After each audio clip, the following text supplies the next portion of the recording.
Iznimno sam ponosan, iznimno smo svi u Našicama ponosni dolaskom Manuela Štrleka. To je jedno veliko pojačanje i to je sigurno jedan od većih transfera, povratnih transfera u hrvatski rukomet, opće u povijesti hrvatskog rukometa. To je samo i dalje nastavak smjera u kojem rukometni klub Nexe ide. Rukometni klub Nexe je trenutno 16. na ljestvici europskih klubova, 16. rangirani klub po uspjesima u zadnjih 5 godina i cilj nam je da tu budemo čim bolji i bolji i da uđemo u rukometnu elitu i da budemo prepoznati kao jedan od voditelja rukometa u regiji i jedan od najboljih europskih klubova. Mi svake godine napadamo titulu, to je iznimno teško, pokazuje se jer već 30 godina je jedan prvak države, ali da, mi svake godine idemo prema tituli i to će se sigurno u njegovom mandatu, gotovo sam siguran, i dogoditi. Doveli ste igrača u ozbiljnoj formi, godinama u kojima još može pružiti najbolji rukomet. Je li ovo možda početak neke nove ere za Nexe? Možemo i tako reći, jer uz Manuela kojem ne treba trošiti riječi, zna se da je jedno od ponajboljih svjetskih krila. Tu dolazi Marko Bezjak, Slovenac, koji je praktički jedan od najjačih igrača u Magdeburgu, koji je klubski prvak svijeta. Tako da, toga će sigurno biti i još. Ako ne u ovoj godini, možda u nekim narednim sezonama, ali da, to je sigurno početak jedne nove ere rukometnog kluba Nexe. Igrati Ligu prvaka možeš, Našice može igrati samo ako bude prvak Hrvatske i tada to nije izvjesno, nije sigurno zbog toga što je Hrvatska na 12. mjestu u klubova što se tiče poretka u Ligi prvaka, a samo od njih 8 ima direktor plasman, ostali moraju dobiti pozivnicu. Zahvaljujući rukometnom klubu Nexe, što se tiče Europske lige, Hrvatska je u Europskoj ligi na 6. mjestu, jer smo mi osvojili puno bodova. Za ovo bismo trebali dobiti pozivnicu. Imamo odličnu ekipu, imamo stabilan budžet, imamo odličnu publiku, fali nam dvorana.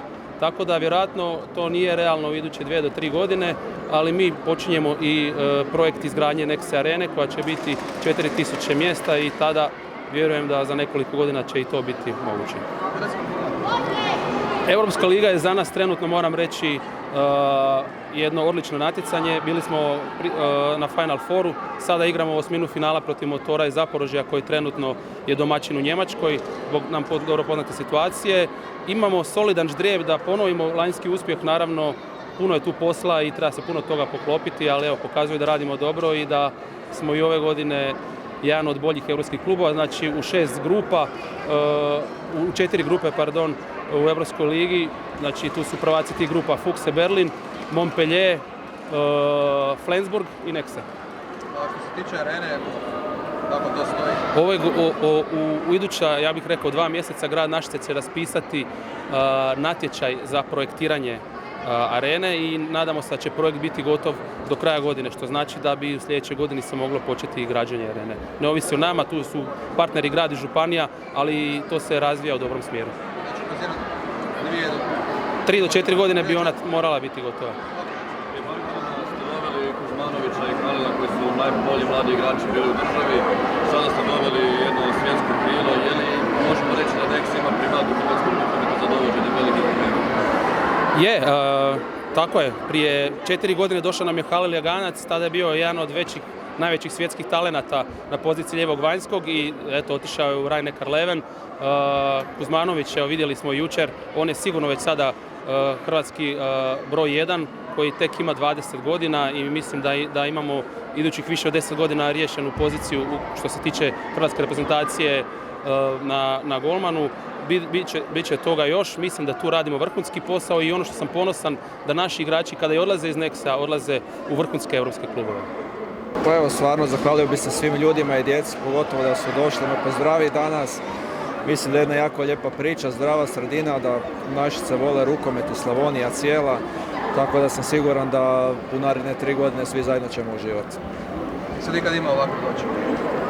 Pa iskreno mislim da su u rukometu do sada ovakva predstavljena rijetko možda nisu ni radila, tako da ja uvijek govorim da rukomet treba dignuti na jednu razinu više, da se približi i košarci i nogometu i sigurno da ovo može biti samo plus i rukomet treba rasti. Lijepo te ponovno vidjeti u dresu rukometne reprezentacije.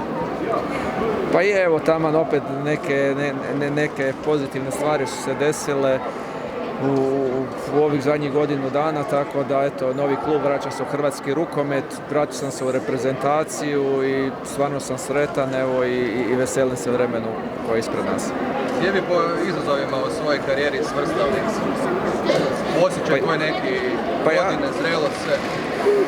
Pa, ok, imam 34 godine, ali ja mislim da sam fizički stvarno još jako dobar i što pokazujem igrama i u klubu i u reprezentaciji, tako da mislim da vrhunski rukomet sigurno mogu još pa minimalno 3 godine igrati na jednom stvarno visokom nivou i ambicije uvijek imam, kažem, ja sam uvijek bio gladan rezultata i uspjeha i trudit ću se to pokazati svakim treningom i svakom utakmicom. Vratimo možda Premier Ligu ovih godina, sljedeće godine ćeš igrati, kako ti se čini Hrvatska liga u odnosu na kad si zadnji put?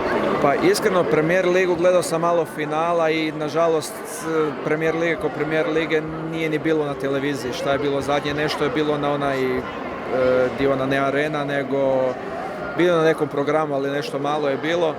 Tako da bi to isto jedan prostor gdje hrvatski rukomet realno može napredovati i nadam se u skoroj budućnosti vidjeti još nekih igrača u hrvatskom rukometu koji će se vraćati kući i da se digne malo liga na još neki nivo više. Kažem, imamo svake godine puno mladih igrača i dobro bi bilo da je to malo više popraćeno još na televiziji. Sigurno ima kvalitetnih utakmica. Znači si kao nositelj neke nove ere, Excel, pritisak, čast? Pa u sportu ako ciljaš na velike stvari uvijek je pritisak. Znači ja kad svima pričam, znači ovo mi je 16. godina Lige prvaka i cijeli život si sa tim nekim pritiskom. Uvijek igraš u klubu kad si Liga prvaka koji ima ambicije za nešto, tako i tu uvijek će biti pritisak kad želiš raditi veliku ekipu, želiš osvajati nešto, pritisak je sastavni dio sporta i ja mislim da se kroz svoju karijeru naučio nas.